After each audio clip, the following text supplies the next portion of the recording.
and I'm back for more Fire Emblem 4. And actually, there's been a good reason why I haven't done very much of this lately, and that's because I've been busy playing New Mystery of the Emblem. Yeah, I got my import copy, and I can safely say I'm enjoying it a lot more than I enjoyed Shadow Dragon.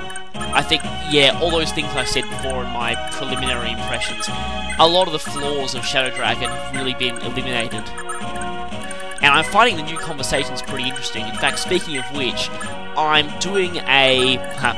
shameless advertising coming up here. I'm doing a logged playthrough on the Serenes Forest forums, which I have a link to on my channel, where not only will I talk about my impressions of the game and how I do with the chapters, but I'm also translating various conversations. Just be warned that it does contain a bit of spoilers, mostly pertaining to the new side quest subplot. I was gonna say exactly what it entails, but don't want to spoil the ending of the prologue. Let's just say that. Right now, Lachesis has finally caught up with everyone else. Unfortunately, we're just about to fight a whole bunch of enemies with Night Killers, and we're about to go through a desert, which, as fans of the series will know, is not good on mounted characters. In fact, just recently, Serenes Forest forums again had a best and worst terrain voting. Desert was pretty unanimously voted worst, no matter what game you're in. Although in this game it's particularly even more awful because it gives a -10 evasion bonus, in addition to horrendously slowing you down. Now, I don't know if the Thracia phase theme has played before. It might have played in Chapter 3. But anyway, yeah, this is Thracia's enemy phase theme. And speaking of which, you might notice that Finora has its own enemy phase theme, which we actually haven't heard so far in the game. That's actually the Yeed theme. But you don't really get much of a chance to hear it now. But later in the game, in Chapter 7, you'll be hearing it a lot. Right now, it's about time to fight some annoying Dracos. Led by Zane PalleteSwap III. Yes, he's back again. And no, this is not the last of him. He is palette-swapped much more over the course of the game. That just reminded me, I think Shadow Dragon is the first game in the series where they decided to give every single boss their own unique portrait. I don't think there are any palette swaps in Shadow Dragon. And, well, as you'll see, Bridget has finally been paired. It's about time. And that means we'll be getting Ichival in 2nd generation. And that's really the reason you pair her. She's one of those characters who there aren't any truly bad pairings for, since her son's always going to have the Ichival no matter what you do.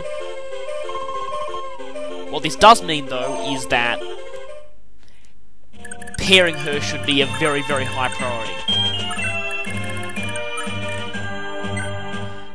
Now, of course, just moving Sylvia in range.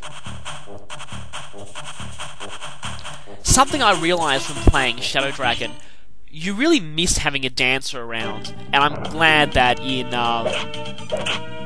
New Mystery I'm just up to the chapter where we're going to get one.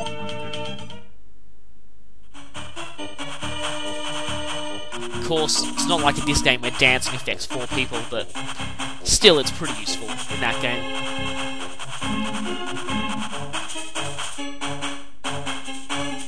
Not to mention the fact that Fina actually has pretty insane growths, although I'm not sure if she still becomes an okay fighter like she did in the original Mystery of the Emblem.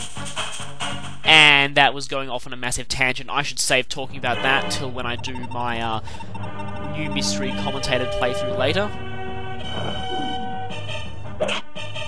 Holy crap, he actually hit Levin. Either that guy has a ridiculously high leadership, or the desert is just reducing my evasion that much. You're right, this guy just has to die.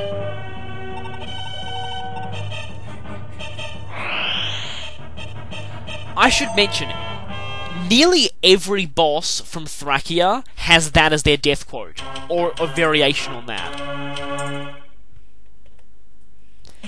You'll see that more later on. And now their leader's gone. They're all going to have crappy accuracy, so I can guarantee you won't be seeing Levin getting hit again. Nope. No accuracy against Levin. Even with the desert.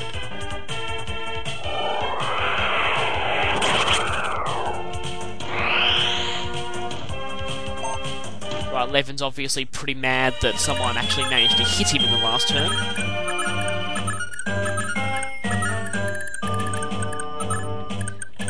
Of course, another thing to watch out for, remember that these guys all still have Night Killers, so they pose a serious threat to anyone mounted. Which includes Sigurd, of course. So, best to put people like Ira and Holland on the front line, and have some bow users nearby. They're always good for killing off these guys quickly. Just watching out for vulnerable characters as well. Draco Knights always have a tendency to fly around and attack someone like that you don't want to get attacked. Now, I think right here, I'm going to make good use of Fury to block off Midale here, so they can't Night Killer him, which is pretty bad. Yeah, I don't think I should have moved my mounted people this far forward. Fortunately, these guys will all be gone soon.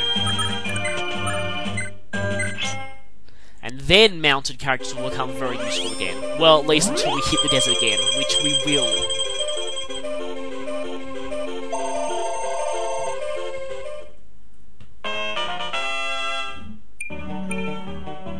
Yeah, the reserve staff, or fortify staff as it's called in later games, is still really useful when you're facing a large number of enemies and a lot of characters are likely to be taking damage.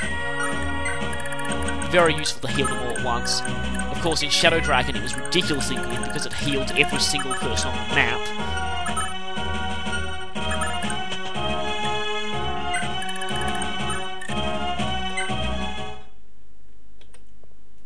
Right, now, hopefully counterattacks will finish off a very large number of these guys. Of course, they're all ignoring Levin.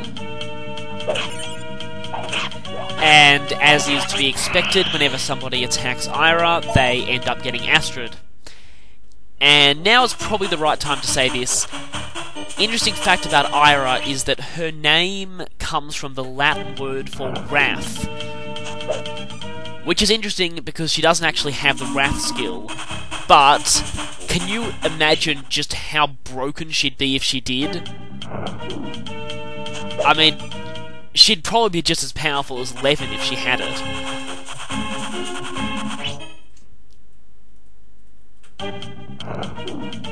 It seems these guys are kind of evenly distributing their attacks.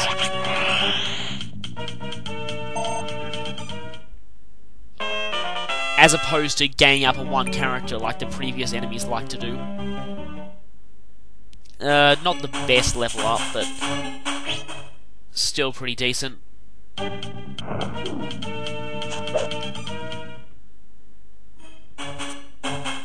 Also, not all of them are ganging up on Bridget.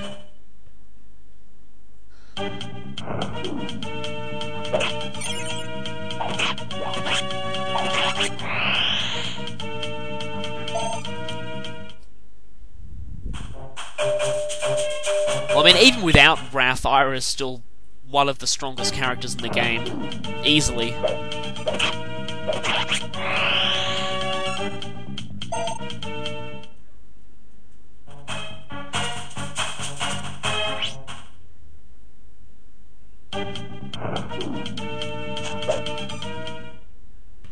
And, of course, now all these guys are coming into range of my bow users. Which means we'll probably be able to wipe them out next turn. And so in the next part, we'll be making our advance on Fenora.